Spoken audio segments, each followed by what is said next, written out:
TV Batuíra Portugal. Para lá do amanhã. As dores da alma.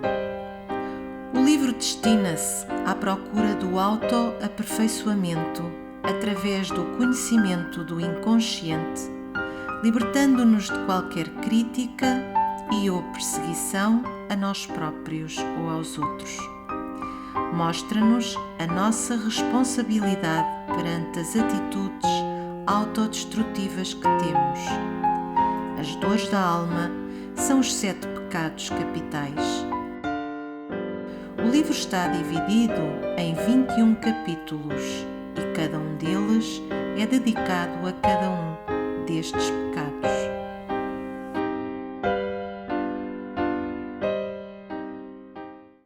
Boa noite a todos, mais uma vez bem-vindos neste nosso reencontro e vamos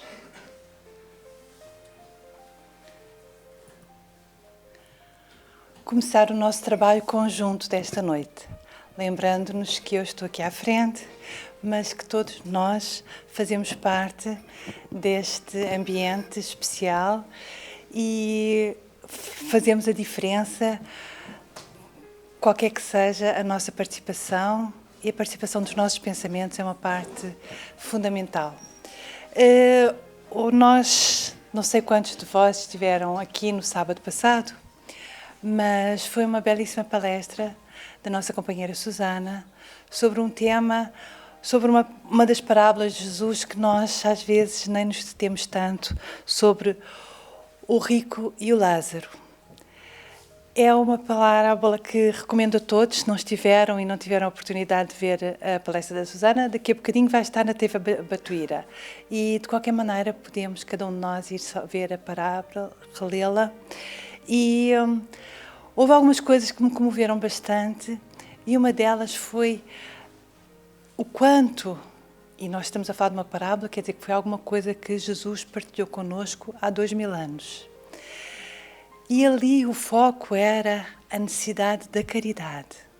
O quanto faz diferença, o quanto é isso que nós estamos aqui para aprender.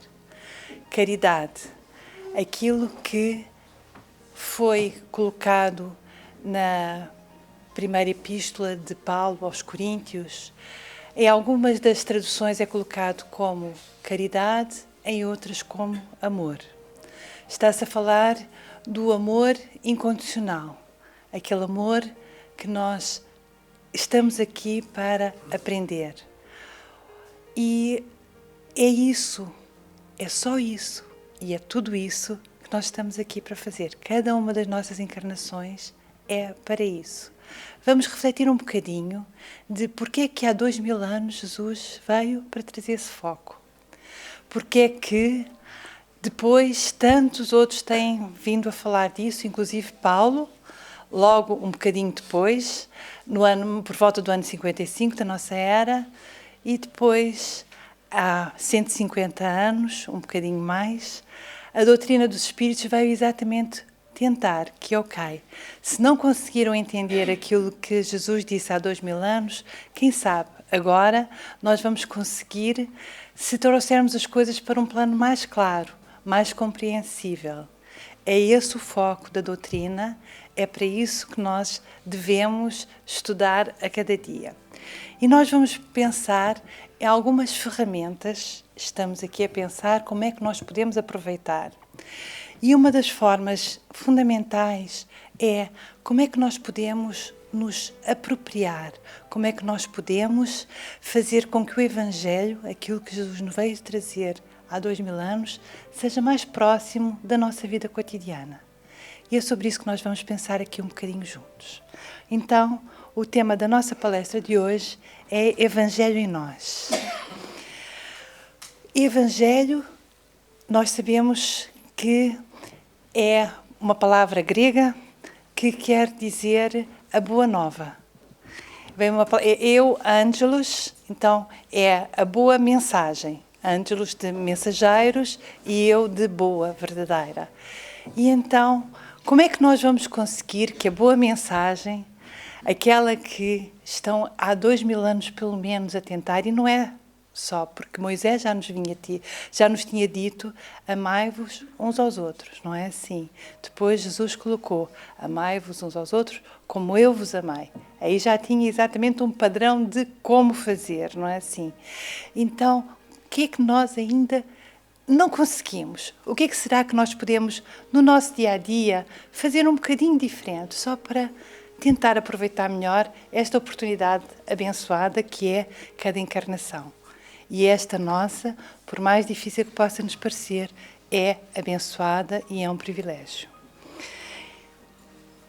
Como vos disse, vamos pensar um bocadinho sobre a primeira carta aos Coríntios. O capítulo 13 é muito conhecido. E eu trouxe-vos aqui um bocadinho final, que não é tão conhecido. É mais conhecida aquela primeira parte, se eu falasse, não é? Quando ele conta de se eu falasse a língua dos anjos, mesmo se eu não tivesse caridade, e por aí vai, não é? E esta parte final não é tão conhecida. A caridade nunca acabará. As profecias desaparecerão. As línguas cessarão e a ciência findará.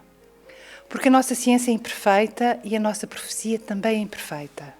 Mas quando vier o que é imperfeito será abolido. Lembremos-nos sempre de que nós fomos criados simples e ignorantes para chegarmos à perfeição. Então, quando estamos a falar do perfeito, da perfeição, é aquele que é o objetivo de cada um de nós. Lá chegaremos. Podemos demorar um bocadinho mais, um bocadinho menos, mas é lá que vamos chegar. No tempo em que eu era criança, falava como criança, sentia como criança, raciocinava como criança, mas quando me tornei homem, eliminei as coisas de criança. Hoje, vemos como por um espelho, de maneira confusa, mas então veremos face a face. Hoje, conheço de maneira imperfeita, então conhecerei exatamente como também sou conhecido. Vamos ficar aqui um bocadinho. Nós estamos a ouvir Paulo a dizer-nos isto no ano 55. E ele colocava: hoje ainda vemos como por um espelho. Ainda vemos as coisas um pouco confusas. Mas haverá um momento em que nós vemos face a face. E há um momento em que cada um de nós verá face a face. Lembrem-se que a cada passagem que nós fazemos de encarnados para desencarnados, nós temos esse momento de ver face a face.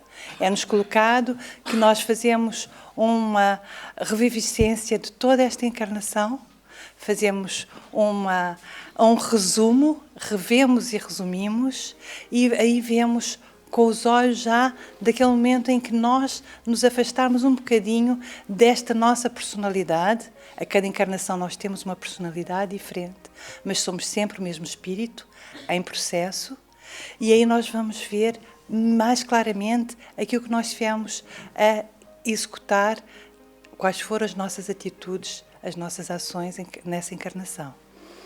O esforço será que nós conseguimos a cada dia um bocadinho distanciarmos de nós mesmos, da nossa identificação com a nossa personalidade direta e vermos como é que eu posso me ver com outros olhos. Se eu não fosse eu, como é que eu veria esta atitude que eu estou a tomar? Hoje conheço de maneira imperfeita e nós conheceremos sempre de maneira imperfeita. Enquanto estivermos encarnados, nós temos limitações, temos muitas precariedades, embora também tenhamos muitas possibilidades. Mas um dia conheceremos exatamente como também sou conhecido. Lembremos-nos também que quem nos vê do outro lado para este, vê-nos melhor. Vê-nos com menos deturpações do que aquelas que nós temos connosco mesmo. Somos mais facilmente vistos do outro lado. Podemos tentar executar também esse exercício. Falávamos de Evangelho que Jesus nos trouxe há 2000 anos, agora retomamos Paulo, 55 anos depois, aproximadamente, estamos sempre a falar só de... E no livro dos médiuns, esta proposta do foco na caridade, no amor incondicional.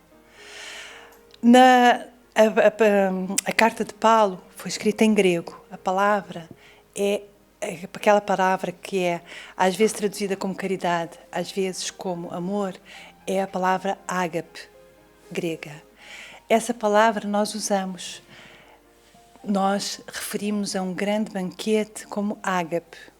E eu estive a investigar um bocadinho a questão da história das palavras, e ágape era como os cristãos dos 3 primeiros séculos se referiam a uma refeição diária que eles faziam em comum. Era um momento em que compartilhavam, era um momento em que estavam juntos e estavam a dividir aquilo que era o que tinham em comum, a sua cristandade, não é? O que nem se sabiam ainda que eram cristãos, lembrem-se disso, porque é uma classificação que surge bastante depois. Mas depois de 55, muitos outros vieram ainda falar da mesma coisa. Para nós, na nossa própria tradição da doutrina, importa-nos lembrar o que Kardec nos deixou. Deixou-nos logo no livro com que começou o Pentateuco, no livro dos Espíritos. Nós temos uma questão em que se coloca exatamente isto, a questão 886 do livro dos Espíritos. Está na nossa revista um belo artigo sobre essa questão, esta nossa última revista. Qual o verdadeiro sentido da palavra caridade, tal como a entendia Jesus? E a resposta dos Espíritos foi: benevolência para com todos, indulgência para com as imperfeições dos outros e perdão das ofensas. O pedido é de vamos nos compadecer uns dos outros, vamos nos reconhecer irmãos a caminhos, vamos nos conhecer aqueles que devem partilhar igualdade porque se reconhecem com dificuldades, mas conseguem-se amorosamente exercitar e tentar sempre a compreensão mútua, a benevolência, o perdão. E então nós temos, em 1861, no segundo livro da codificação, no livro dos médiuns, Kardec vai nos colocar claramente o que é esperado de que nós exercitamos essa caridade. Como é isso? E diz-nos assim Kardec, é o último item do livro dos médiuns.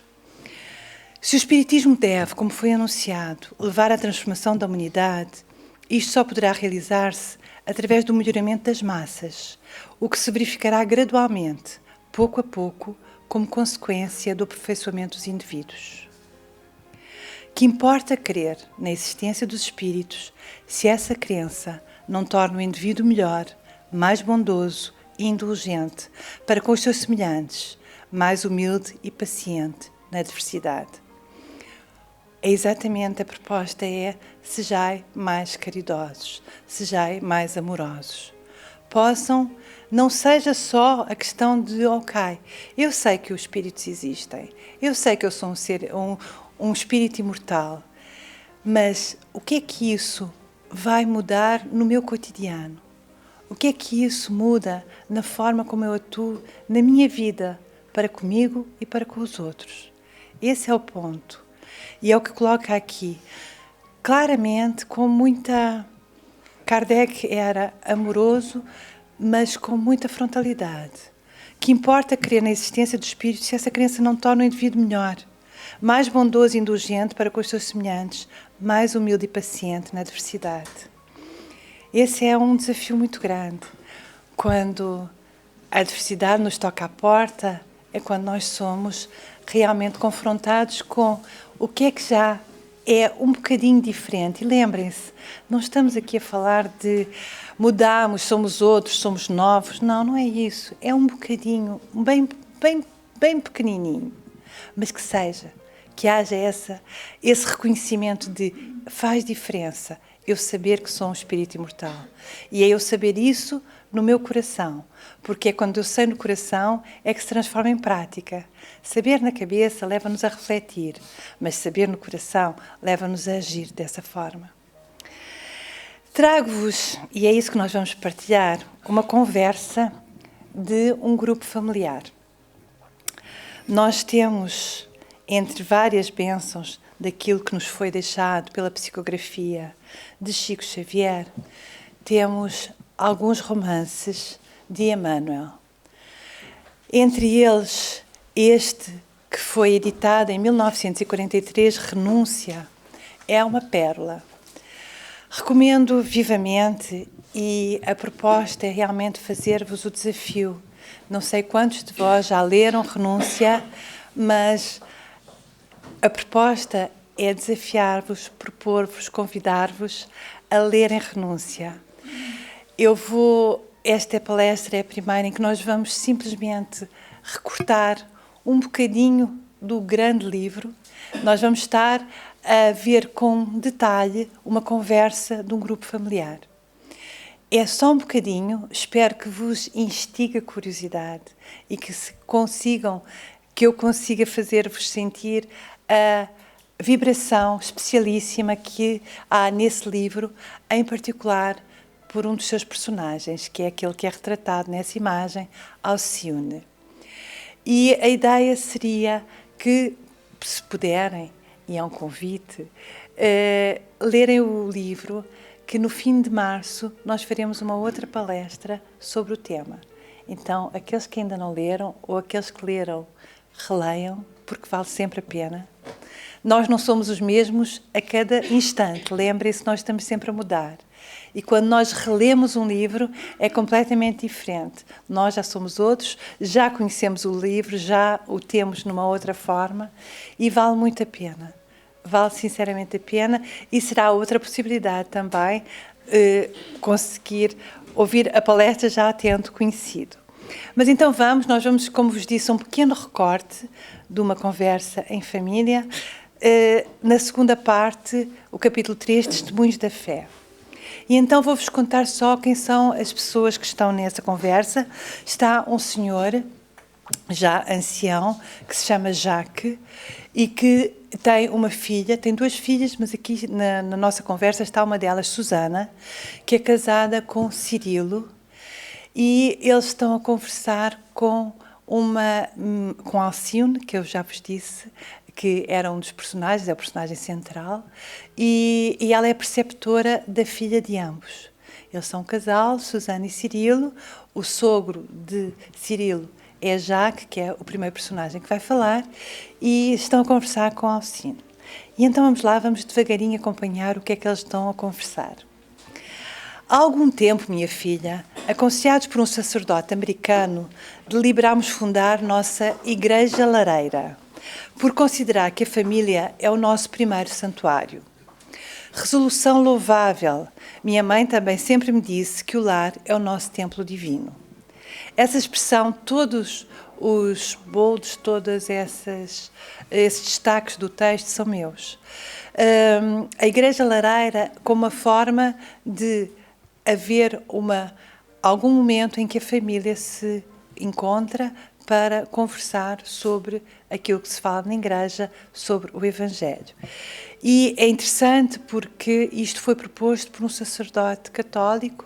Eles estiveram a viver durante algum tempo na América do Norte e é uma proposta feita por esse sacerdote católico a esse grupo familiar. E Alcione, que vinha de uma outra história de família, a sua mãe também sempre tinha colocado que o lar é exatamente onde nós podemos ter o nosso templo divino mais precioso.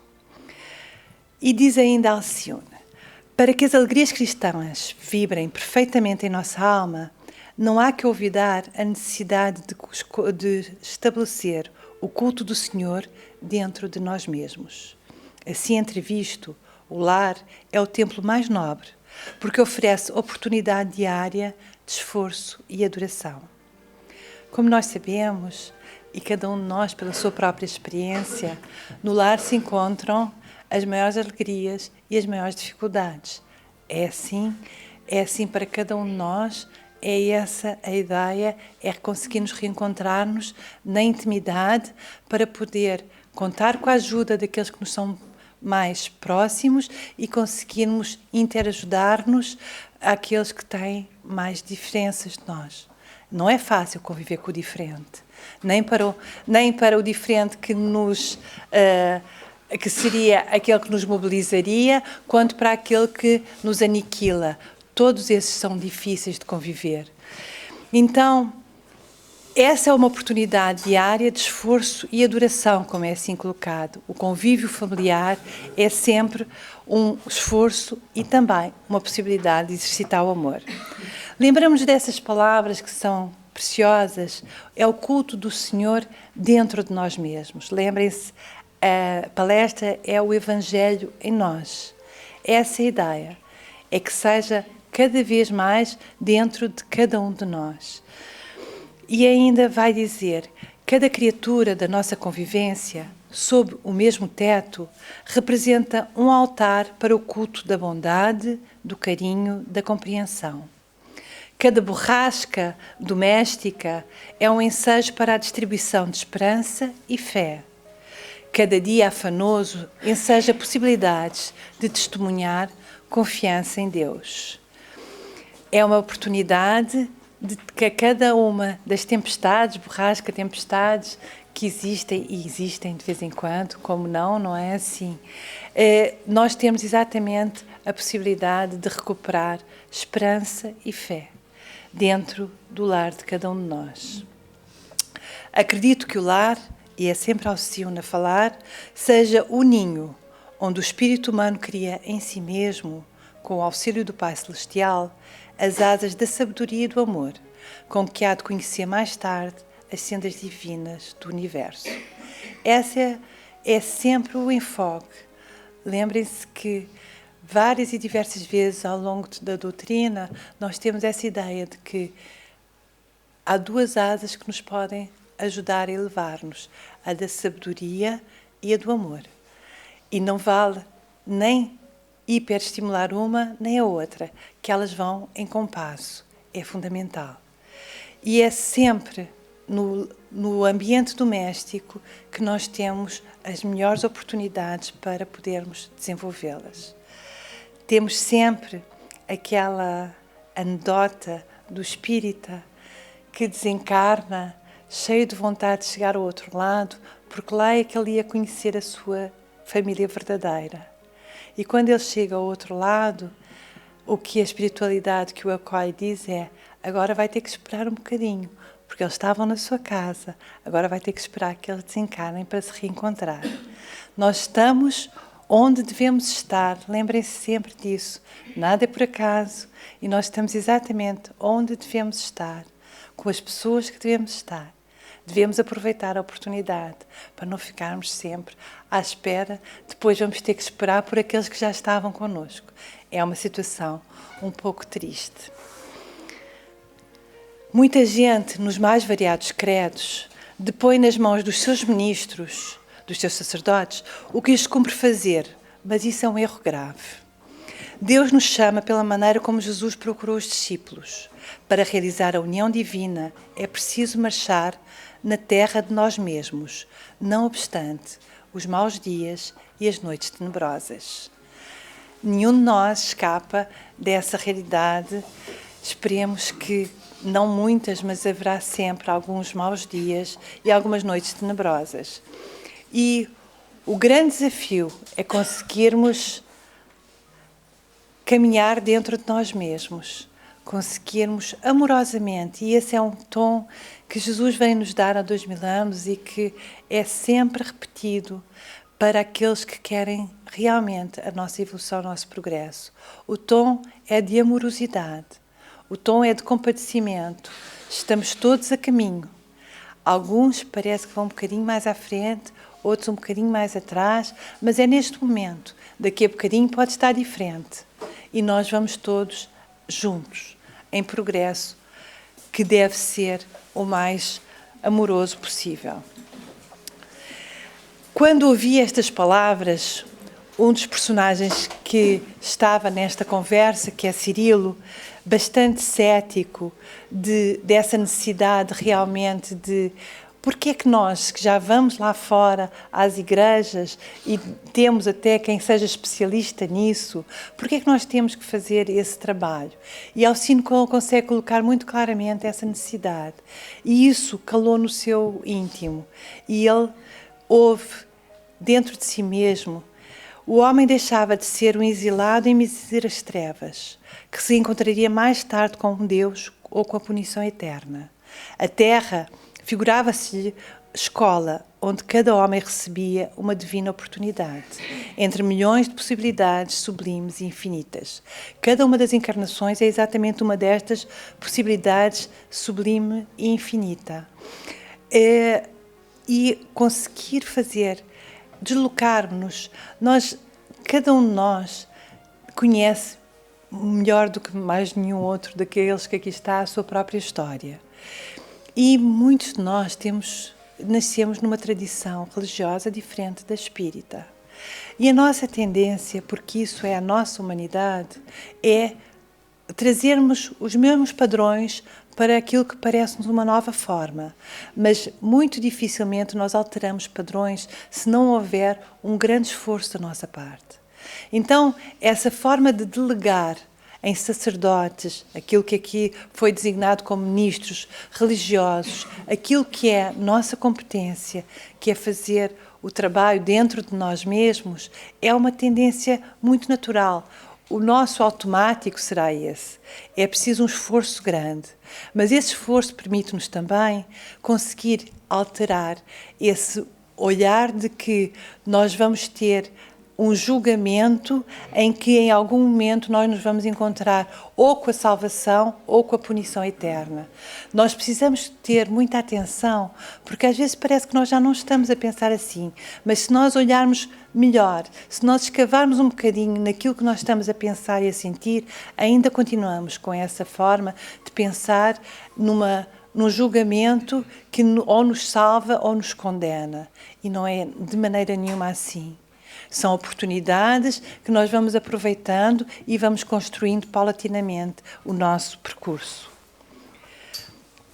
No templo de pregações públicas, diz Alcione, poderemos receber as inspirações externas, ao passo que no culto íntimo entramos em contato com o próprio eu. Recebemos divinas mensagens na consciência. Os diversos ministros religiosos têm fórmulas convencionais. Nós, como sacerdotes da própria iluminação, temos as expressões espontâneas da vida. Nós conhecemos muito bem o nosso cotidiano, ninguém nos conhece, ninguém conhece melhor do que nós que o vivemos. E só nós podemos realmente retirar do Evangelho, daquilo que nos é dado como uma proposta, como um conselho, aquilo que nos cabe melhor na nossa própria vida. Então, nós temos utilizar essa oportunidade de, juntos, em família, conversarmos sobre o Evangelho como um momento privilegiado para nós ouvirmos aquilo que ressoa dentro de nós mesmos. É essa a ideia daquilo que foi aqui colocado como a Igreja Lareira e que nós colocamos como o Evangelho no lar. Em verdade, Alcione, diz a Susana, teus raciocínios abrem novos horizontes ao nosso espírito. Sempre estudamos o Evangelho, mas da minha parte devo confessar a dificuldade em me adaptar aos ensinamentos. Sinto-me tão pecadora, tão humana, que cada lição me soa como rigorosa censura. Porque experimento assim as santas narrativas como dilacerantes acusações. Trouxe-nos isto porque cada um destes personagens ecoa uma parte de nós mesmos. Quantas vezes nós, ao abrirmos o Evangelho, ou mesmo ao abrirmos uma mensagem, isso é para mim e isso é uma acusação para mim, não é assim? Muitas vezes sentimos dessa forma. E por que será que nós sentimos assim? Diz-nos Alcione, tais expressões devem ser passageiras. O Evangelho é mensagem de salvação, nunca de tormento. Na realidade, conhecemos a extensão da nossa indigência e o grau das nossas fraquezas, mas a misericórdia divina restaria imota sem as nossas quedas e dolorosas necessidades. O cristianismo jamais será a doutrina de regras implacáveis, mas sim a história e a exemplificação das almas transformadas com Jesus para a glória de Deus. É a história das nossas quedas e dos nossos momentos em que nos levantamos. É essa a história, é isso que importa, é isso que amorosamente devemos reconhecer como sendo o foco do cristianismo. é exatamente essa possibilidade de alterar a forma de entender, alterar a forma de sentir. Não é uma doutrina de regras implacáveis, são propostas de narrativas das dificuldades alheias e como é que nós podemos nos reconhecer. E veja os exemplos que nos traz aqui Alcione. Se as lições do Mestre apenas nos oferecessem motivos de condenação, onde estariam as grandes figuras evangélicas de Maria Madalena, Paulo de Tarso e tantos outros? No entanto, a pecadora transformada foi a mensageira da ressurreição. O inflexível e cruel perseguidor convertido recebeu de Jesus a missão de iluminar o gentilismo. Lembremos-nos que foi a Madalena primeira a quem Jesus apareceu. E assim como Paulo, que era Saulo anteriormente e que tinha sido um perseguidor implacável do cristianismo, ele transforma-se naquele que vai distribuir essa doutrina para todos aqueles que não eram judeus, para o gentile. Iluminar o gentilismo foi essa a sua missão. Todos nós estamos entre esses. De uns tempos para cá, venho refletindo amargurada volta Susana, na inutilidade de muitos ensinamentos recebidos na infância, porque terei aprendido a virtude e não a cultivo a rigor. E com tais dúvidas íntimas passo a analisar as criaturas com profundo pessimismo, chegando a crer que a humanidade, de modo geral, vive negando Jesus a cada momento. Quem de nós não se ouviu já dizer estas palavras de Susana no seu próprio íntimo, não é assim? Porque muitos de nós tivemos já acesso a toda a doutrina, mas não conseguimos ainda aplicá-la. E parece-nos que não só nós, mas muitos de nós também não estão a seguir aquilo que Jesus nos disse. E responde Alcione: por infelicidade nossa, é de fato enorme a bagagem das nossas fraquezas neste mundo. Mas se o Pai não nos animou e nos oferece diariamente ensejos de levantarmos para o seu amor, por que haveremos de viver em descrença com Tomás? Viver sem esperança é a pior dos males. Quando nos preocupamos sinceramente com a iluminação espiritual, compreendemos a significação de todas as coisas. Aqui é colocado, primeiro que tudo, que o que nós temos são dificuldades, são as nossas fraquezas. E o Pai oferece-nos diariamente possibilidades de fazermos diferente. E é só a nós que cabe a capacidade de reconhecer e de tentar fazer um bocadinho diferente. Viver sem esperança é o pior de todos os males. Lembremos-nos que a fé, a coragem, leva-nos a conseguir viver com esperança. E por mais que seja difícil o momento que vivemos, temos fé de que vai ser possível ultrapassar. E sabemos, se conseguimos lembrar-nos de momentos outros difíceis, que já ultrapassamos, que já conseguimos. E isso nos dá força para continuar. A própria miséria humana tem o seu lugar e a sua expressão educativa. Esse é o ponto de conseguirmos entender de uma outra forma aquilo que nos é dado como experiência da vida.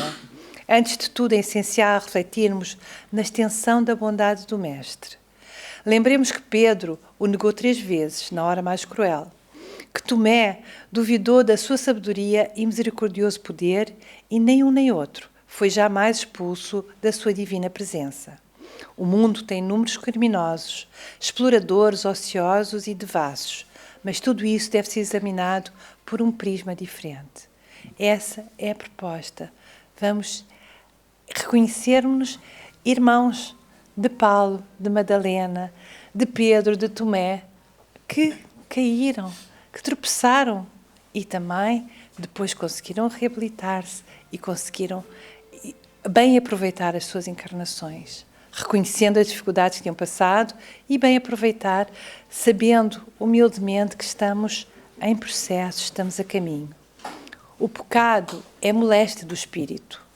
No excesso de alimentação, na falta de higiene, no desregramento dos sentidos, o corpo sofre desequilíbrios que podem ser fatais. O mesmo se dá com a alma. quando não sabemos nortear os desejos, santificar as aspirações, vigiar os pensamentos. Sempre acreditai que as enfermidades dessa natureza são as mais perigosas, porque exigem remédio da mais dolorosa aplicação. Assim como o nosso corpo fica doente com os excessos, a nossa alma também. O nosso espírito fica doente.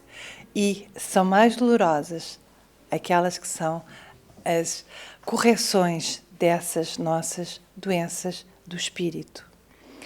Em nosso grupo familiar, o meu tutor dizia que o estudo das letras santas, o estudo do Evangelho, é comparável a uma pesca de luzes celestiais. O rio da vida, afirmava, está sempre correndo e é indispensável energia serena e vontade ardente a fim de mergulharmos na coleta dos valores divinos. Uma pesca de luzes celestiais, quando o Sr. Orlando muitas vezes refere isso, que nas reuniões mediúnicas, muitas vezes os espíritos referem o livro, o Evangelho segundo o Espiritismo, como uma grande e forte luz. É exatamente no Evangelho que nós podemos fazer a pesca de luzes celestiais, não é? Está lá essa emanação de luz. Enquanto o homem se mantiver tíbio, desencantado, indiferente ou pessimista, dificilmente poderá encontrar no Evangelho algo mais que os sublimes apelos do Senhor. Só nos parece que existem modelos de perfeição que são tão distantes de nós, em tais condições negativas, recebemos os convites do Cristo, mas frequentemente ficamos ignorando a tarefa. Somos chamados ao banquete da verdade e da luz, mas comparecemos como comensais bisonhos, mal sabendo como iniciar o suculento repasto. Está ali, é-nos proposto, é-nos oferecido o banquete, mas nós não sabemos como utilizá-lo. Depende muito de como é que nós nos colocamos, e é aí que nós precisamos nos colocar com fé e coragem, sabendo-nos os artesãos da nossa própria evolução. O ensinamento de Jesus, diz Alcione, é vibração e vida. E como o estudo mais simples demanda o esforço de comparação, é preciso que nós raciocinemos. É preciso que nós comparemos aquilo que está a ser dito com o que é que isso ecoa na minha vida. Não podemos versar o Evangelho sem esse esforço. Muitos procuram nestas páginas somente motivos de consolação, esquecendo a essência do ensino. Alcione várias vezes coloca as coisas com muita clareza, não é só irmos lá e ouvirmos os motivos de consolo. É preciso nós ouvirmos a parte da proposta para um esforço pessoal. Seria um contrassenso vir o Mestre até nós, dos espaços gloriosos da imortalidade. Lembremos-nos que Jesus desceu desde mundos perfeitos para chegar até a encarnação no nosso mundo, apenas para nos adoçar o coração honesto de perversidades e fraquezas, só para nos passar a mão pela cabeça. Jesus é a fonte do conforto e da doçura supremos. Isso é inegável. No entanto, reconhecemos que uma criança que somente receba consolações e mimos paternos arrisca-se a envenenar o coração para sempre, na sede insaciável dos caprichos. Não devemos acreditar que o Cristo só haja trazido ao mundo a palavra revigoradora e afetuosa, senão também um roteiro de trabalho, que é preciso conhecer e seguir, em que pesem as maiores dificuldades. Lembremos que é uma das bases de nós conseguirmos nos educar a cada encarnação, é que sejam colocados limites, é que seja colocados um travão a todos os nossos caprichos. E então, se Jesus só nos viesse ter trazido motivos de consolação, teria sido em vão, porque nós precisamos de ser estimulados ao trabalho dentro de nós mesmos. Para isso, é indispensável tomar os nossos sentimentos e raciocínios como campo de observação e experiência, trabalhando diariamente com Jesus na construção da arca íntima da nossa fé. Naturalmente que essa edificação não prescinde do material adequado, constituído pelas virtudes e conhecimentos nobres que adquirimos no curso da vida. São esses os elementos que procuramos em nossa pesca das luzes celestiais, para que, recebendo as consolações de Jesus, sejamos igualmente operosos trabalhadores. Os dois lados, assim como as asas têm sabedoria e amor, também há consolo e proposta de trabalho nas palavras de Jesus. Os dois lados sempre, a compensação, a possibilidade de movimento e de progresso. Nunca nos reunimos no culto doméstico sem suplicar o socorro da inspiração divina. Padre Damiano, que era o mentor intelectual que ela já tinha colocado, esclarecia sempre que Deus não poderia ter enviado as línguas de fogo da sua sabedoria apenas aos 12 discípulos de Jesus. As chamas do seu amor infinito aquecem a humanidade inteira. Cada um de nós, todos nós, somos capacitados de receber a inspiração do mais alto. Isso está-nos assegurado desde sempre. Que Deus é Pai amoroso, para Ele todos nós somos iguais e a todos nós é dadas as mesmas oportunidades. Todos nós podemos ser arautos da palavra do Senhor. Lembremos-nos disso. A todos nós é dada a possibilidade de inspiração. As chamas do seu amor infinito aquecem a humanidade inteira. Aqui, as línguas de fogo está a referir-se ao momento de Pentecostes, em que, como sabemos, surgiram aquelas claras indicações de luz sobre os apóstolos. Basta lembrar que se os sinais dos céus foram vistos somente sobre os apóstolos, no dia inovidável de Pentecostes, ninguém poderá contestar a extensão dos benefícios à multidão que os ouvia, exultante de júbilo. A revelação dirigia-se a todos. O contentamento celestial foi distribuído sem exclusividade. Baseado nisso, meu tutor asseverava que devemos fazer o estudo evangélico, não apenas com as nossas malícias e necessidades humanas, mas com o auxílio silencioso e invisível do céu. Alcione estava-nos a descrever quais eram as razões pelas quais eles praticavam de uma determinada forma isso que uns chamavam de a sua igreja lareira, outros o culto divino no lar, e nós chamamos de Evangelho no lar. Chegamos à conclusão de que o Evangelho, em sua expressão total, é um vasto caminho ascensional, cujo fim não poderemos atingir legitimamente sem conhecimento e aplicação de todos os detalhes. Muitos estudiosos presumem haver alcançado o termo da lição do Mestre com uma simples leitura vagamente raciocinada. Já era aqui um grande movimento, porque era uma leitura raciocinada, mas era só uma simples leitura. O que é proposto, isto, contudo, é erro grave, diz Alcione. A mensagem do Cristo precisa ser conhecida, meditada, sentida e vivida. É preciso nós termos intimidade com o Evangelho. E isso, a melhor forma de se conseguir é na intimidade do nosso lar. Nesta ordem de aquisições não basta estar informado. Uma coisa é nós sabermos, nós termos ouvido, nós até temos uma leitura, temos algumas ideias vagas. Outras é nós conhecermos, meditarmos, sentirmos e vivermos. Um preceptor do mundo nos ensinará a ler. O mestre, porém, ensina-nos a proceder, tornando-se-nos, portanto, indispensável a cada passo da existência, porque é uma regra de conduta. Por isso deve ser utilizada a cada um dos nossos passos cotidianamente. Nós temos na nossa casa aquilo que Alcione, com inspiração imensa do mais alto, nos veio trazer de uma forma muito bem embasada.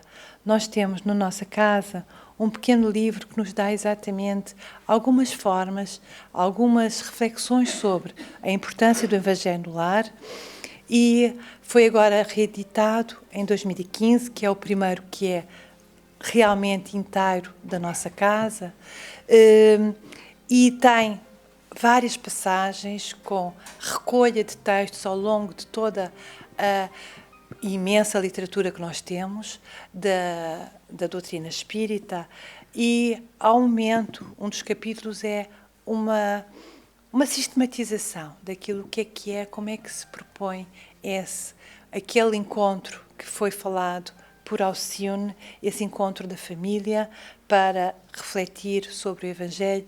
Como é que é essa proposta sistematizada? É uma reunião do agregado familiar. Todos aqueles, o que se deve tentar é que seja semanal, em dia e horas fixos. Deve durar no máximo 30 minutos, não é para ser nada muito extenso. Deve-se tentar chegar àquele dia em que a maior parte das pessoas que vivem na casa consigam estar nesse horário. Essa é a ideia. Não é uma reunião mediúnica, isso é importantíssimo de nos lembrarmos. É simplesmente uma conversa sobre temas do Evangelho por todos aqueles que estiverem na casa. Também deve-se propor um dia em que a maior parte do agregado familiar esteja em casa, e se houver pessoas que tenham vindo visitar-nos, por exemplo, devem também ser convidadas. Claro que sempre com a liberdade de aceitarem ou não. Se não aceitarem, podem aguardar só que seja feito. É muito importante que seja feito sempre no mesmo horário, porque assim como nós aqui, também as nossas palestras, as nossas atividades da casa são sempre em horários fixos. Também essa atividade na nossa casa deve ser no horário fixo, porque não estaremos só nós, os encarnados. Estão também os desencarnados. Aqueles que nos amparam, aqueles que nos inspiram e aqueles que vêm ali por alguma razão de necessidade, que serão encaminhados pela espiritualidade. Não é uma reunião mediúnica, não se devem realizar reuniões mediúnicas fora de casas que sejam preparadas para isso, a casa espírita, porque é necessário toda uma proteção do mundo espiritual que as nossas casas não têm. É fundamental relembrarmos disso sempre. Qualquer momento em que haja alguma início de incorporação, deve-se tentar que seja diluído, que se ultrapasse esse momento com outra atividade, que seja pedida a essa pessoa que tenha alguma atividade, que seja sempre pedida a inspiração e o amparo da espiritualidade maior. O objetivo é a reflexão sobre a nossa conduta diária e a adequação dos nossos atos dentro dos princípios cristãos. É exatamente tentar aproximar do nosso dia-a-dia o Evangelho. E ele proporciona não só a reflexão, como também uma higienização do nosso lar. Há todo um trabalho da espiritualidade em limpeza do ambiente. Lembremos sempre que nós estamos acompanhados pela espiritualidade.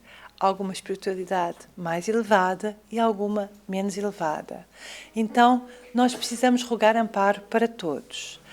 E lembremos também que o nosso lar, nós normalmente temos fronteiras muito próximas com outros lares. Então, essa luz também pode se expandir àqueles lares que estão perto de nós. Um prédio, não é por acaso que nós estamos lá todos juntos. É uma comunidade também. O que é necessário são alguns livros, e nós vamos ver quais são os livros, um jarro ou copos com água para rogarmos à espiritualidade a sua fluidificação. É aconselhável também que haja uma música tranquila, porque assim como aqui na nossa prece nós colocamos a música só para que a ambiência seja, os nossos pensamentos sejam colocados com uma boa companhia. E como é que se procede? Há uma prece de abertura que alguém fará em voz alta, assim como aqui, e os outros devem acompanhar em silêncio, mentalmente, e depois deve-se abrir ao acaso o Evangelho segundo o Espiritismo, o Livro dos Espíritos e uma mensagem, um livro de mensagens. Eu trouxe-vos aqui a Vinha de Luz, é um dos livros de mensagens de Emmanuel. Lembremos sempre que menos é mais, então não deve ser muito, deve ser um item de cada, um item do Evangelho, uma pergunta do Livro dos Espíritos e uma mensagem. E depois que foi lido por várias pessoas, que é bom que seja sempre distribuído para que as tarefas caibam a todos, cada um que sentir vontade fará o seu próprio comentário. Será uma tentativa sempre de recolher daquilo que foi dito o que é que se aplica à vida de cada um. Essa é a ideia. Não é a ideia que haja um debate, é uma ideia de partilha. Esse é o foco. Depois, há o aumento das vibrações. As vibrações são o momento em que nós mentalizamos, através das palavras de alguém, algo que nós queremos envolver com paz, com luz. E, ao final, há a prece de encerramento. Aconselho vivamente que esse livro é um livro pequenino e muito barato, porque a nossa ideia é a divulgação, que realmente se detenham sobre ele aqueles que não conhecem. E porque mesmo aqueles que praticam, às vezes é bom nós retomarmos quais são os alicerces dessa atividade. Essa parte é importante. E aqui trago-vos uma pequena narrativa de aquele que foi o primeiro culto cristão no lar, que também está nesse livro, que é recolhido o livro Luz no Lar, de Neio Lúcio, que nós vamos ver que é um espírito que também está envolvido com aquele grupo que nós tivemos a acompanhar na conversa de Alcione. E vamos estar com Jesus nesse que foi o primeiro Evangelho no lar. Povoara-se o firmamento de estrelas dentro da noite prateada de luar, quando o Senhor, instalado provisoriamente em casa de Pedro, tomou os sagrados escritos e, como se quisesse imprimir novo rumo à conversação, que se fizera improdutiva e menos edificante, falou com bondade. Simão, que faz o pescador quando se dirige para o mercado com os frutos de cada dia? O apóstolo pensou alguns momentos e respondeu, hesitante: Mestre, naturalmente, escolhemos os peixes melhores. Ninguém compra os resíduos da Páscoa. Jesus se riu e perguntou, de novo, e o oleiro? Que faz para atender à tarefa a que se propõe? Certamente, Senhor, redarguiu o pescador intrigado. Modela o barro, imprimindo-lhe a forma que deseja. O amigo celeste, de olhar compadecido e fulgurante, insistiu. E como procede o carpinteiro para alcançar o trabalho que pretende? O interlocutor, muito simples, informou sem vacilar. Lavrará a madeira, usará o enxó e o serrote, o martelo e o formão. De outro modo, não aperfeiçoará a peça bruta. Calou-se Jesus por alguns instantes e aduziu. Assim também é o lar diante do mundo. O berço doméstico é a primeira escola e o primeiro templo da alma. A casa do homem é a legítima exportadora de caráteres para a vida comum. Eu preciso de água, alguém me traz água, que eu não tive hoje.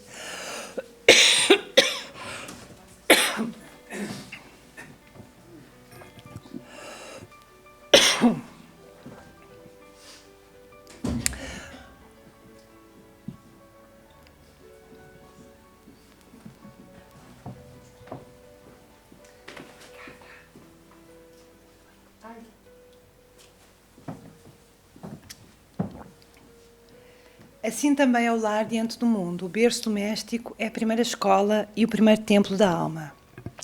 A casa do homem é a legítima exportadora de caráteres para a vida comum.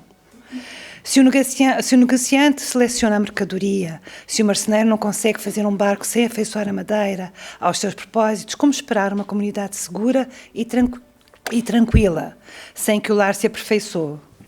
A paz do mundo... Obrigada.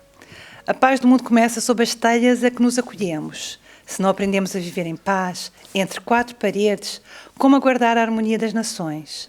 Se nos não habituamos a amar o irmão mais próximo, associado à nossa luta de cada dia, como respeitar o eterno Pai que nos parece distante? Jesus relanceou o olhar pela sala modesta, fez pequeno intervalo e continuou. Pedro.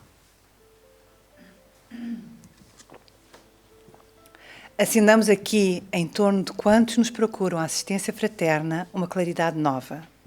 A mesa da tua casa é o lar do teu pão. Nela recebes do Senhor o alimento para cada dia. Por que não instalar ao redor dela a sementeira da felicidade e da paz na conversa e no pensamento? O Pai que nos dá o trigo para o celeiro através do solo, envia-nos a luz através do céu. Se a claridade é a expansão dos raios que o constituem, a fartura começa no grão. Em razão disso, o Evangelho não foi iniciado sobre a multidão, mas sim no singelo domicílio dos pastores e dos animais. Simão, Pedro, fitou no mestre os olhos humildes e lúcidos, e como não encontrasse palavras adequadas para explicar-se, murmurou tímido: Mestre, seja feito como desejas. Então, Jesus, convidando os familiares do apóstolo para a palestra edificante e para a meditação elevada, desenrolou os escritos da sabedoria e abriu na terra o primeiro culto cristão no lar. Espero que tenha ficado em vós a vontade de exercitar este encontro com Jesus, com os seus livros, com aquilo que Ele nos deixou. Livros que foram compilados por outros, lembrem-se sempre, mas que estão aí para nós podermos usar. E que essa luz fique em cada um de nós, cada dia mais próxima. Obrigada por me terem ouvido.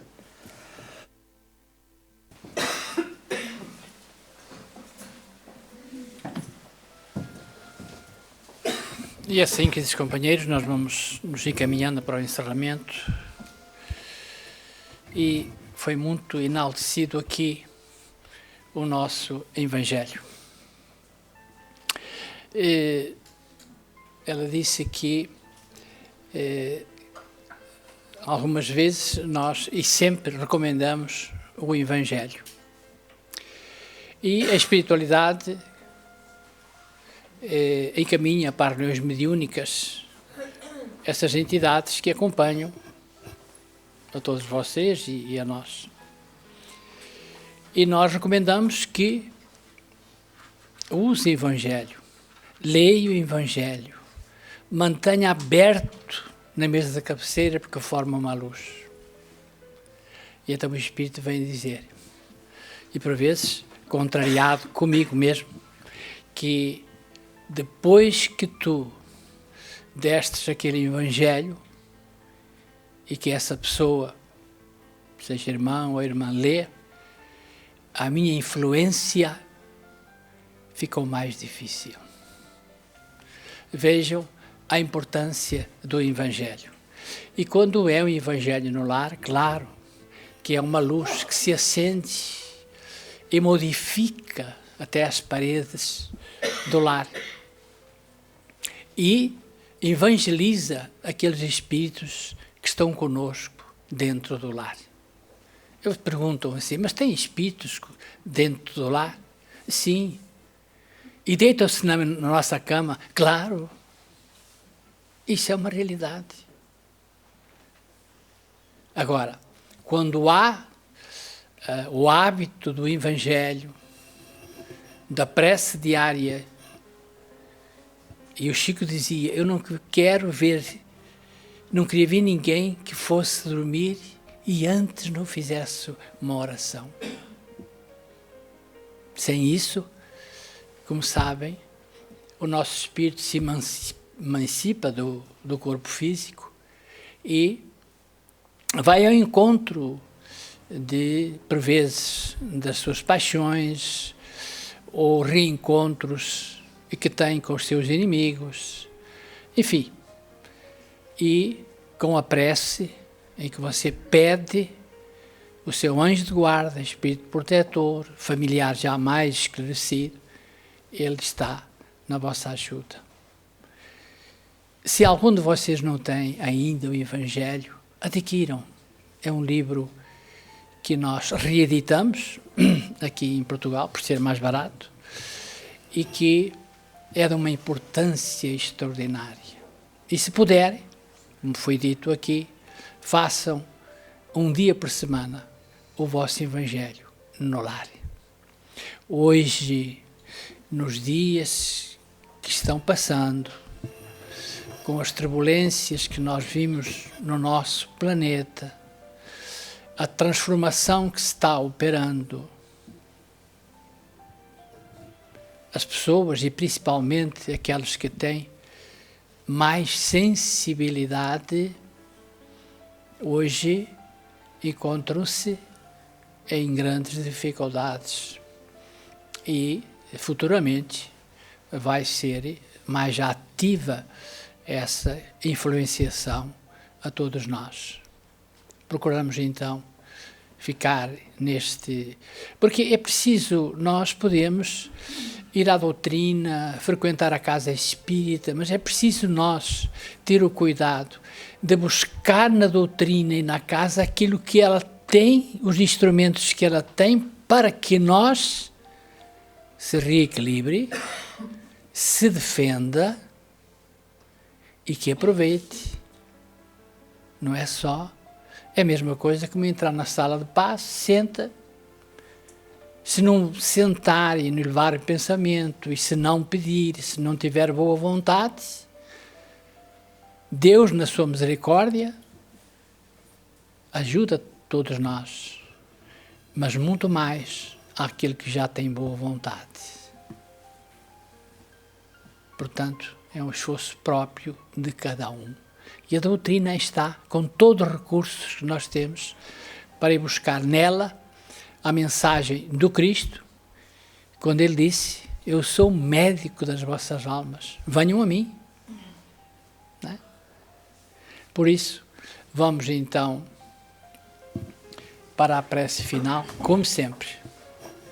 E todos nós vamos agradecer